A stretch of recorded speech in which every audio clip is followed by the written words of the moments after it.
Ministers of India. जी हाँ, इस video में मैं अभी तक के प्राइम मिनिस्टर जो करंट में चल रहे हैं यानी कि नरेंद्र मोदी 2014 और 1950 से लेकर यानी जवाहरलाल नेहरू से लेकर नरेंद्र मोदी तक का मैं आपको डायरेक्ट करवाने वाला हूँ और सारे ही कवर करेंगे। साथ ही इनका जो टाइम पीरियड था वो भी कवर करेंगे और इसके साथ साथ ये भी करेंगे कि ये किस पार्टी से बिलोंग करते थे। जैसे कि आपको पता होगा कि नरेंद्र मोदी जो है वो बीजेपी से बिलोंग करते थे, तो वैसे ही और जो थे वो किस किस पार्टी से बिलोंग करते थे। चलिए वीडियो शुरू करते हैं। हाँ जी, तो इससे पहले कुछ और बताऊं। सबसे पहले प्राइम मिनिस्टर के बारे में दो चार शब्द या दो चार बातें मैं आपको छोटी छोटी जो आपको पता होनी चाहिए वो बता देता हूँ। एलिजिबिलिटी यानी कि योग्यता क्या होनी चाहिए प्राइम मिनिस्टर बनने के लिए इंडिया का। तो सबसे पहले should be a citizen of India, वो भारत का नागरिक होना चाहिए यानी कि उसका जन्म भारत में हुआ होना चाहिए। Should be a member of the Lok Sabha और the Rajya Sabha, should be the member of the Lok Sabha और राज्यसभा। जैसा कि आपको पता होगा कि हमारा एक पार्लियामेंट है, इस पार्लियामेंट में दो सदन है यानी कि दो हाउस है, लोअर हाउस और अपर हाउस। एक जिसको कहते हैं हम लोकसभा और एक को क्या कहते हैं राज्यसभा। तो वो इन दोनों में से किसी भी हाउस का हो सकता है, तो वो जो है प्रधानमंत्री बनने के योग्य है। और उसकी एज जो है या तो 25 होनी चाहिए अगर वो लोकसभा से है और 30 होनी चाहिए अगर राज्यसभा से है। आपको पता होगा जो प्राइम मिनिस्टर होता है वो भी एक एमपी ही होता है यानी मेंबर ऑफ पार्लियामेंट ही होता है। तो इसलिए इसमें बताया गया है कि ये तो 25 साल का होना चाहिए अगर लोकसभा का एमपी है और 30 साल का होना चाहिए अगर राज्यसभा का एमपी है। और इसके बाद he she if a member of Rajya Sabha मैंने बता दिया। उसके बाद जो है he she should not hold any office of profit under the state government और द गवर्नमेंट ऑफ इंडिया। इसको ध्यान से समझना। जो बंदा प्रधानमंत्री बनना चाहता है, जो बंदा प्रधानमंत्री बनना चाहता है वो ना तो किसी स्टेट गवर्नमेंट के अंडर में जॉब कर रहा हो ना किसी सेंट्रल गवर्नमेंट के अंडर में जॉब कर रहा हो। यानी फॉर एग्जांपल अगर मैं तो कोई आईएएस है अगर और वो चाहता है कि मुझे प्राइम मिनिस्टर बनना है तो उसे क्या करना पड़ेगा, सबसे पहले अपने आईएएस के पोस्ट से इस्तीफा देना पड़ेगा। जस्ट इन एग्जांपल ले रहा हूँ। अगर कोई एसएससी वाला स्टाफ भी है या कुछ भी, मतलब ऐसे में एग्जांपल दे रहा हूँ, कोई सा भी सरकारी नौकरी वाला नहीं चलेगा। अगर उसे पॉलिटिक्स में आना है, कोई उसे एमपी बनना है या कुछ भी ऐसा प्रधानमंत्री वगैरह बनना है या राष्ट्रपति बनना है, तो उसे सबसे पहले अपना प्रॉफिट जो है ऑफिस ऑफ प्रॉफिट यानी कि गवर्नमेंट जॉब उसको छोड़ना। तो उम्मीद है कि आपको समझ आ गया होगा। तो चलिए अब हम यहाँ से शुरू करने वाले हैं list of all prime ministers of India,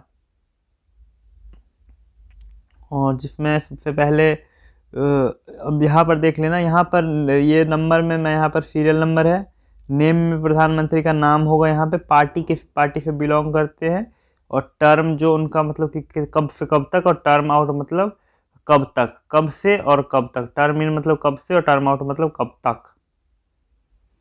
तो यहाँ से मैं पेन का कलर चेंज कर लेता हूँ, पहले ग्रीन कलर ले लेता हूँ। हाँ, तो जो सबसे पहले प्रधानमंत्री थे वो थे जवाहरलाल नेहरू। आईएनसी, आईएनसी मतलब इंडियन नेशनल कांग्रेस, आई से इंडियन, एन से नेशनल, सी से कांग्रेस। टर्म इन 5 अगस्त 1947 और 27 मई 1964 तक रहे। जो अब देखना, जो यहाँ पर सेकंड पीएम बनते हैं ना वो सेकंड नहीं बनते एक्चुअली में। जब जवाहरलाल नेहरू की डेथ हो जाती है 1964 में, तो टेम्परेरी पीएम जो बनते हैं ना वो गुलजारी लाल नंदा बनते हैं, टेम्परेरी, ये परमानेंट नहीं होते।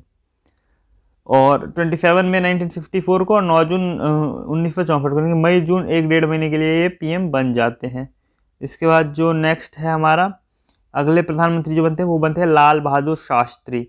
ये भी आईएनसी से होते हैं और 9 जून 1964 को ये इनका कार्यकाल शुरू होता है और 11 जून 1966 को इनकी मृत्यु हो जाती है। आकस्मिक मृत्यु उज्बेकिस्तान में हो जाती है, एक देश है सेंट्रलिस्ट का वहाँ पे। तो उसके बाद फिर से एक एक्टिंग प्राइम मिनिस्टर बनते हैं। तो कौन बनते हैं, तो गुलजारी लाल नंदा ही बनते हैं। आईएनसी इंडियन नेशनल कांग्रेस से ही थे, ये भी इंडियन नेशनल कांग्रेस से थे। और 11 जून 1966 को और जनवरी यानी कि इस बार भी कुछ मतलब 11-12 दिनों के लिए ये बनते हैं। नेक्स्ट है इंदिरा गांधी, इंडियन नेशनल कांग्रेस से ही 24 जनवरी 1966 से लेकर 1977 तक 10 सालों तक ये रूल करते हैं। एंड देन इसके बाद जो चौथे नंबर पर आते हैं वो है मोरारजी देसाई। इंदिरा गांधी आईएनसी से थी और मोरारजी देसाई जो थे वो जेपी से थे। जेपी यानी कि J for Janata, P for party.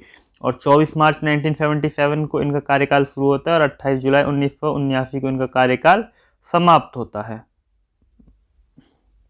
Next जो थे वो थे चरण सिंह। ये JPF यानी कि जनता पार्टी, और S4 हो गया आपका यानी कि जो, यानी कि आप सिंपल समझिए कि जनता पार्टी का ही एक, जनता पार्टी जो थे वो स्प्लिट हुआ था बहुत सारे पार्ट में। जो आज का आपका बीजेपी है वो भी जनता पार्टी ही है। मतलब एक जनता पार्टी ना बहुत सारे हिस्सों में टूट गया था, तो उसी में से बहुत सारे अलग अलग पार्टी निकल करके आई थी। तो उसी में से एक था JPF, जनता पार्टी एस। और उसके बाद जो आपका अगला आते हैं, फिर उसके बाद बनते हैं इंदिरा गांधी, फिर से बन जाती है अगेन। तो ये कब बनती है? फिर 14 जनवरी 1980 को बनती है, और 31 अक्टूबर 1984 को इनकी डेथ हो जाती है। इन्हीं के सेक्रेटरी इनकी डेथ कर, मतलब गोली मार देते हैं इनको, तो इनकी डेथ हो जाती है।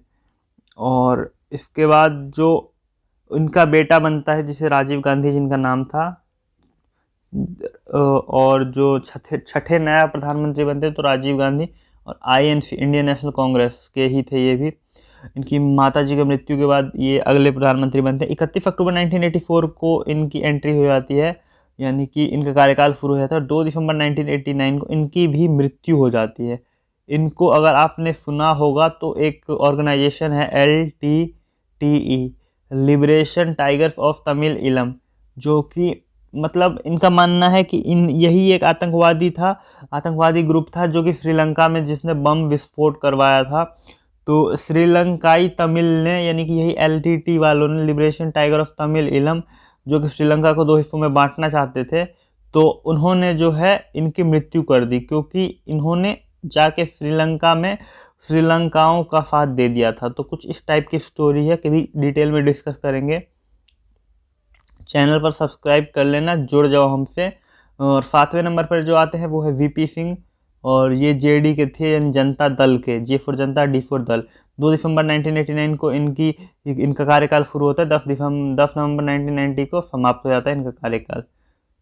जो नेक्स्ट PM बनते हैं वो है चंद्रशेखर, और ये जो है आपके, ये जो चंद्रशेखर है आपके वो है और ये जो है आपके ये है FJP, समाजवादी जनता पार्टी। तो 10 नवंबर 1990 को इनका टाइम पीरियड शुरू हो जाता है, और 21 जून 1991 को इनका, यानी कि 1 साल के करीब ये रहते हैं, तो इनका जो है कार्यकाल समाप्त हो जाता है।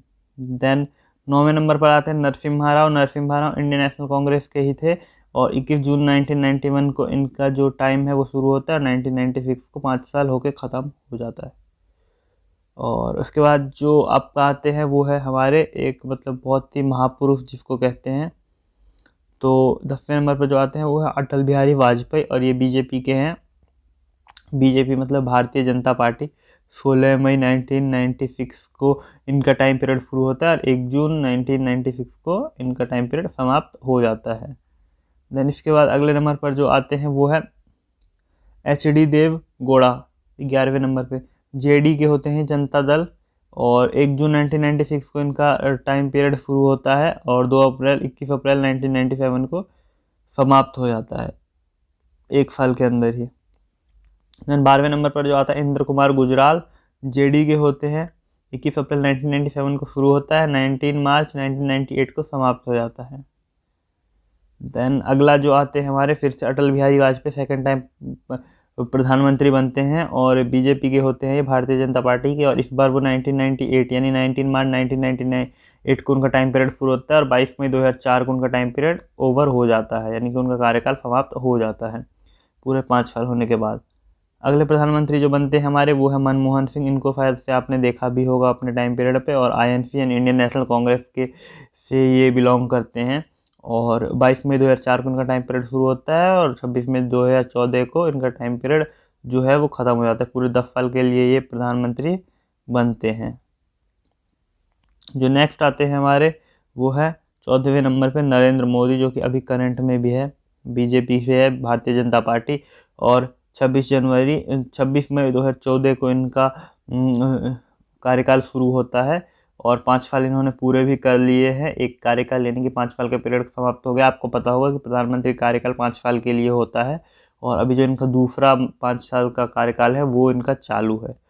तो गाइस उम्मीद करता हूँ मैं कि हमारे 14वें प्रधानमंत्री है, और आपको अब तक मतलब इन शॉर्ट अगर मैं बताऊँ तो समझ में आ ही गया होगा और सब कुछ याद भी हो गया होगा।